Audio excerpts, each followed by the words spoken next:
Hello everyone, today I will present our work titled Guess and Determine Rebound Revisited Full Collision Attack on AES-256 in DM hashing mode. I am Liyuan Tang from Tsinghua University. This talk has three parts: background and preliminaries, models of GD rebound collision attacks, and quantum collision attack on full AES-256 DM. I will begin with the background and preliminaries. Qin and co-authors introduced the guess and determine rebound attack in 2025 by embedding the GD approach into rebound attack. This combination improves key collisions on attacks on AES. The open problem shown here is how to extend it to AES hashing modes, especially to real collision attacks. The first figure shows the AES round operations: add round key, sub-bytes, shift rows, and mix columns. The second figure shows DM mode. The message block is the AES key, and the chaining value is the plain text. The encryption output is XORed with the input chaining value to produce the next chaining value. For a Boolean function f, the quantum oracle maps x and y to x and y XOR f of x. By linearity, it evaluates all inputs in superposition. If f has an efficient classical circuit, this oracle can be implemented efficiently as a reversible circuit. Therefore, our classical checking procedures can be used inside quantum search. The first tool is Grover's algorithm. If an epsilon fraction of candidates are marked, classical sampling costs about 1 over epsilon, while Grover search costs about 1 over the square root of epsilon, multiplied by setup plus checking. Quantum amplitude amplification gives the same square root improvement when an entire algorithm succeeds with a probability A. The rebound attack divides the primitive into 2 outbound phases and 1 inbound phase. The inbound phase uses a meet-in-the-middle technique to satisfy the low probability middle part. The outbound phases propagate the matched values backward and forward and check the remaining differential conditions probabilistically. The GD rebound attack starts with step 1, related key differential search. Find a trie whose available freedom written as 2 to the bit length of p plus the bit length of k can cover the differential cost 2 to pd. Step 2 is to select the inbound and outbound phases as shown in the encryption and case schedule diagram. Step 3 applies GD to the inbound phases I. Active icebox values from the difference distribution table are marked as unknown bytes VA, and the plain text is marked as VP. The process guesses VG, deduces VD, and produces conflict equations K. These choices and conflicts determine the available freedom and the attack complexity. Now I move to the models of GD rebound collision attacks. The first model converts a semi-free start collision into a real collision using 2 blocks. Block 0 starts from the fixed IV and generates H1. In block 1, delta H1 and delta H2 are both 0, while delta M1 is non-zero. So 2 different message blocks enter the same H1 and leave the same H2. To detect a valid H1, we take the plaintext-related bytes (VP) as known. The GD process then returns guess bytes, deduced bytes, and conflict equations involving H1.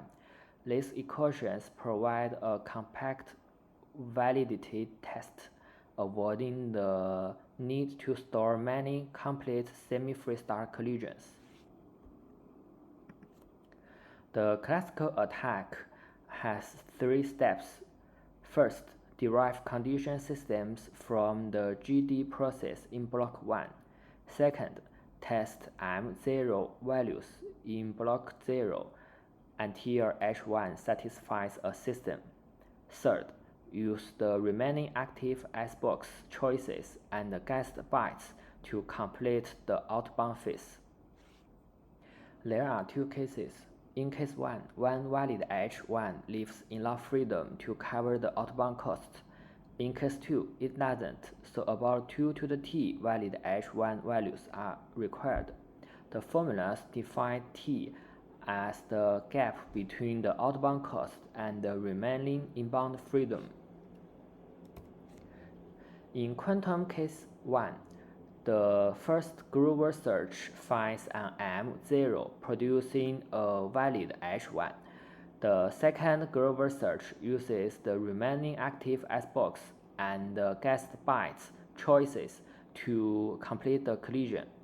The total cost is the sum of these 2 square root search costs. Quantum case 2 uses a nested structure. The setup phase prepares valid M0 and H1 pairs.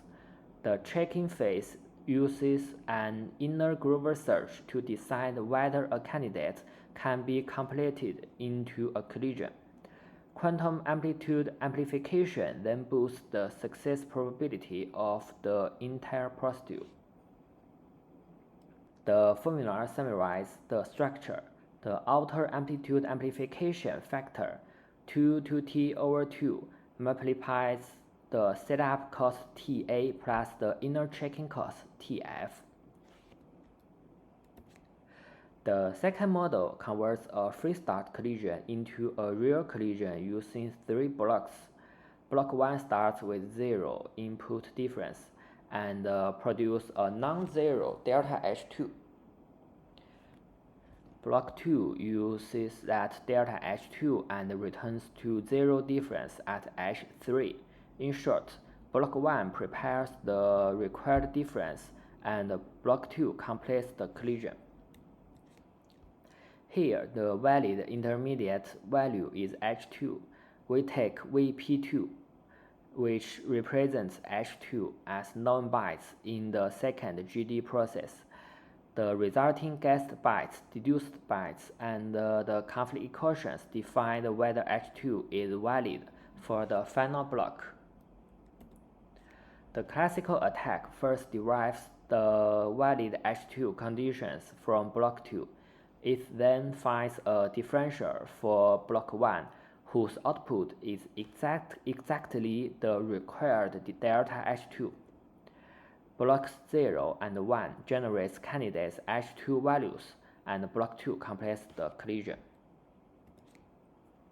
Again, case 1 needs only one valid H2, while case 2 needs many. The parameter T2 measures the gap between the final outbound cost and the remaining freedom in the second inbound phase. The full AES-256 attacks belongs to case 2. In quantum case 1, one Groover search finds a valid H2 through the first 2 blocks, and a second Groover search completes the final block. The first search is more expensive than in SFS model because it must also satisfy the block 1 differential. Quantum case 2 again uses setup, nested checking, and amplitude amplification. The setup phase prepares valid M0 and H2 pairs. The inner Groover search tests the remaining choices in block 2. This is the strategy used for the full AES-256 DM attack. The total complexity is the amplitude amplification factor multiplied with by the setup cost plus the inner checking cost. Now I move to the main results on full AES-256 DM. The authors searched for 14 round-related key differential trails. They found no trail with probability higher than 2 to the minus 256. Therefore, the key freedom alone cannot cover a complete trail, so the attack uses the 3-block free-start conversion model. This page shows the two 14-round trails. The first is used in block 1 to produce delta H2, and the second is used in block 2 and turn delta H2 into zero output difference. Their outbound probabilities are both 2 to the minus 78. The colored bytes showing the propagation through the AES date and the case schedule. This diagram shows the GD process for the second inbound phase, I2. The numbered arrows indicate how bytes are deduced through the encryption path and key schedule. The main information is listed on the right. 11 GD steps, only 3 guessed variables and 0 conflicts. There are 29 active iceboxes, 22 with probability 2 to the minus 7, and 7 with probability 2 to the minus 6. Their value choices contribute 2 to the 35 possibilities. 3 guess bytes add 24 bits, so the inbound freedom is 2 to the 15 line. The outbound cost is 2 to the 78, leaving a gap of 2 to the 19. Therefore, we need about 2 to the 19 valid H2 values. In the setup phase, both inbound processes have 0 conflicts. A random M0 produces a valid M0 and H2 pair with probability 2 to the minus 78. The algorithm therefore applies Grover search to the Boolean function G and prepares a superposition of valid pairs. The setup oracle first computes H1 from IV and M0 with fixed GD values. It reconstructs M1, computes H2 and H2 prime, and checks whether their XOR equals delta H2. The checking function costs about 2 to the 10.73 Xbox applications. Grover search gives a total setup complexity of about 2 to the 14.38 Xbox applications. Given a valid H2, the checking phase searches for M2. The second inbound phase has 2 to the 35 active Xboxes choices.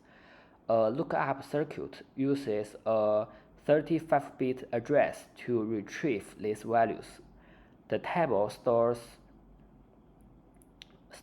72 bytes, requiring about 576 qubits. For each candidate, the oracle retrieves the active Xbox values and combines them with 3 guessed bytes to reconstruct M2. It computes H3 and H3 prime from the 2 related inputs. If their XOR is 0, the candidate gives a collision. This oracle costs about 2 to the 10.16 Xbox complications. The final search space contains 35 address bits and 24 guessed byte bits. For a total of 2 to the 15 line candidates, an inner Grover search implements the checking function, including verification and uncomputation. Its complexity is about 2 to the 13.32 as both applications. The setup produce a completable value with probability 2 to the minus 19. So amplitude amplification adds a factor of 2 to the 9.5.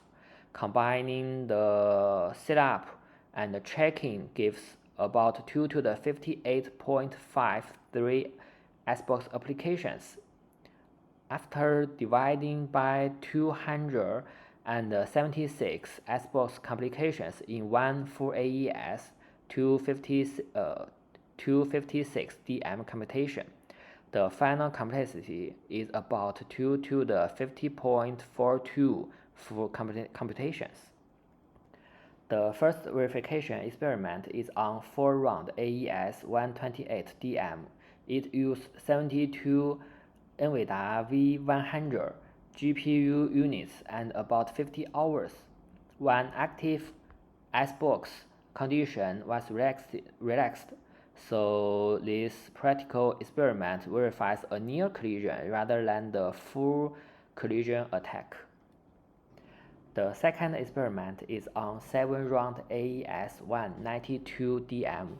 It used 80 NVIDIA A800 GPU units and 36 NVIDIA V100 GPU units for about 1 week. This experiment produced a full collision and supports the proposed conversion framework. Our main result is the first quantum collision attack covering all 14 rounds of AES-256 DM with complexity about 2 to the 50.42 full computations. We also obtained new 4 and 5 rounds results for AES-128 and a 7-round result for AES-192. Let me conclude. This work extends GD rebound attacks from key collisions to real AES-DM collisions, introduces semi-free start and free start conversion models, and applies the 3-block model to full AES-256 DM. Thank you for listening. I'm happy to take questions.